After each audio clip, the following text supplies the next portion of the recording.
আপনার অনেক টাকা পয়সা, বাড়ি গাড়ি, নারী, ধন সম্পদ, কোনো কিছুর অভাব নাই।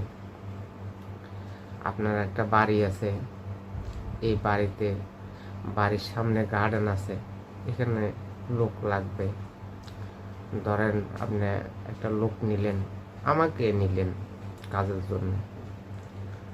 আমি পার্ট টাইম কাজের উদ্দেশ্যে আপনার এখানে কাজ শুরু করলাম। গার্ডেনে গার্ডেনে কাটা চিরা, সাফ সাফাই, পানি টানি দেওয়া, এগুলা করা, এই দায়িত্ব আমাকে দিয়েছেন। মাসে ধরেন বাংলা 3,000 টাকা দিবেন এক মাসে। তো এইভাবে আমি আরও অনেক হাউজে কাজ করে থাকি। মাসে 3,000, 4,000 এরকম বিভিন্ন হাউজে। ধরেন আপনার হাউজও আমি কাজ করে থাকি। হাউজের সামনে যে গার্ডেন আছে, এই গার্ডেনে আপনি আমাকে মাসে বাংলা 3,000 টাকা দেন। এখন আপনার এখানে ভালো মন্দ সব কিছু আমাকে দেখাশোনার জন্য রেখেছেন। যদি বড় ধরনের কোনো কাজ লাগে আমি আপনাকে জানাবো। আর ছোটোখাটো বিষয়গুলো যেগুলো আমি সমাধান করতে পারবো, এগুলো আমি সমাধান করে নিব। এগুলোতে আমার কাজ। সব বিষয় তো আর আপনাকে জানানো আমার পক্ষে সম্ভব হবে না, বা আর আপনারও শোনা সম্ভব হবে না। নিজের থেকে নিজে কিছু কাজ করতে হয়।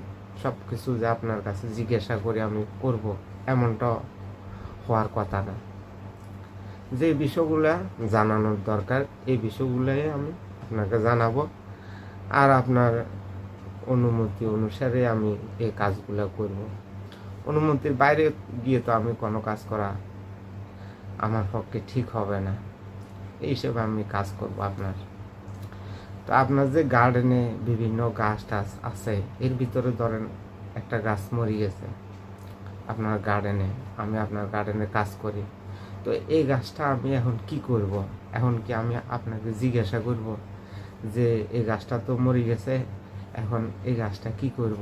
এটা তো একটা ছোটোখাটো বিষয়। তো এটা কি আমার জিজ্ঞাসা করা উচিত হবে কি না?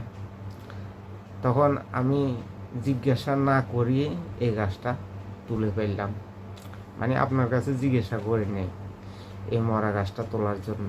আমি তো আপনাকে না বলি এই মরা গাছটা তুলে ফেলে দিয়েছি। এখন আপনার চোখের সামনে এই গাছটা আর আপনি দেখতে পাইতেছেন না যে এই গাছটা কই গেল। তখন আপনি আমাকে জিজ্ঞাসা করলেন এখানে একটা গাছ ছিল, গাছটা কই? ধরেন আমি বললাম যে এই গাছটা মরে গেছে, আমি তুলে ফেলে দিছি।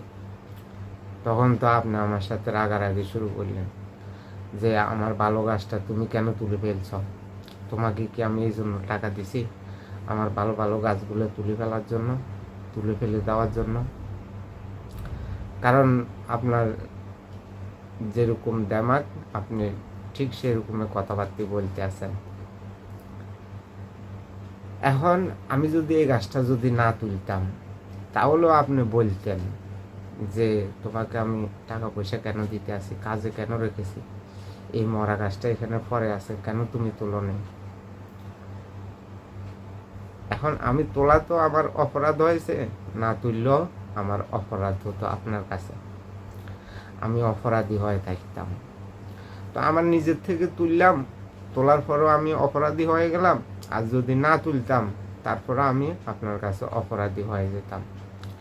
তো এই বিষয়গুলো আমার সাথে সব জায়গায় ঘটেছে।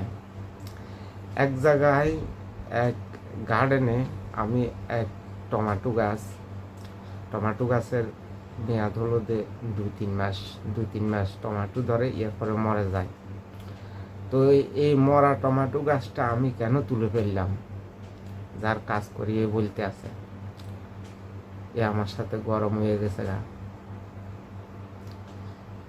বলতে আছে এই গাছটা নাকি আবার জিন্দা হবে, এই গাছটার মধ্যে আবার টমেটো আসবে। তো এই নিয়ে আমার সাথে বকাঝকা করছে।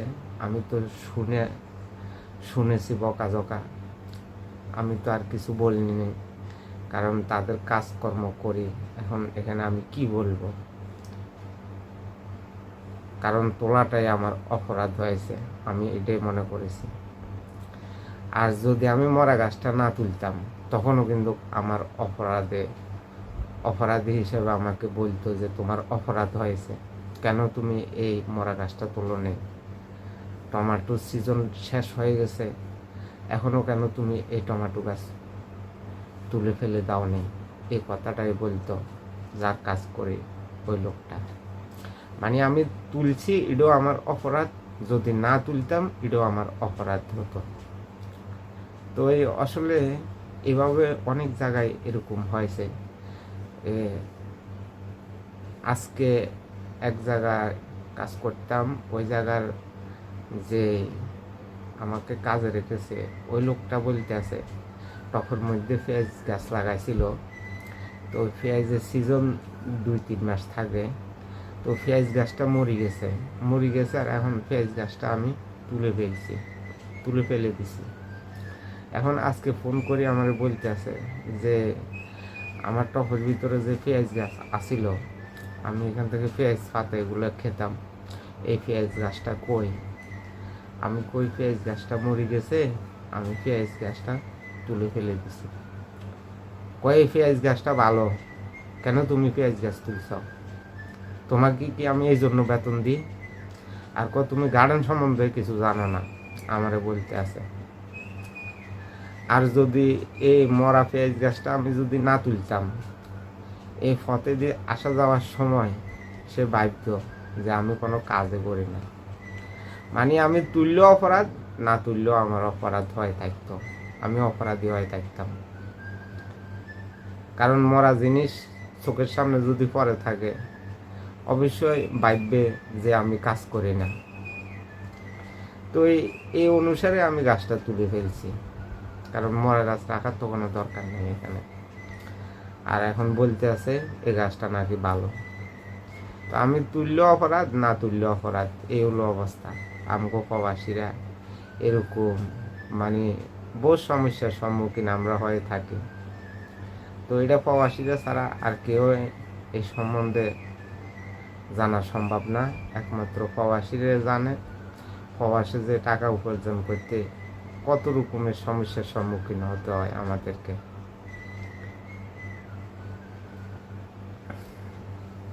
আসলে এগুলো আপনাদের কাছে বললাম কেন জানেন?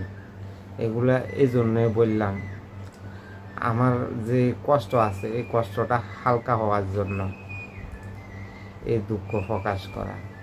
আমরা যে টাকা পয়সা কামাইতে গিয়ে কত সমস্যার সম্মুখীন হই, কতজনের কথা শুনতে হয়, তো এগুলো বলি নিজের মনটা হালকা করার জন্য। আমাদের বাংলাদেশের লোকজনের আল্লাহ তাআলা দিমাগ ভালোই দিয়েছে, কিন্তু বাইরের কান্ট্রির লোকজনের দিমাগ নাই বলতে চলে। তাদেরকে বোঝানো সম্ভব না, তারা যা বুঝে তাই। এই হলো বিষয়। তো যারা এই ভিডিওটা দেখেছেন সবাইকে ধন্যবাদ। আসসালামু আলাইকুম রহমতুল্লাহি ওয়া বারাকাতুহু।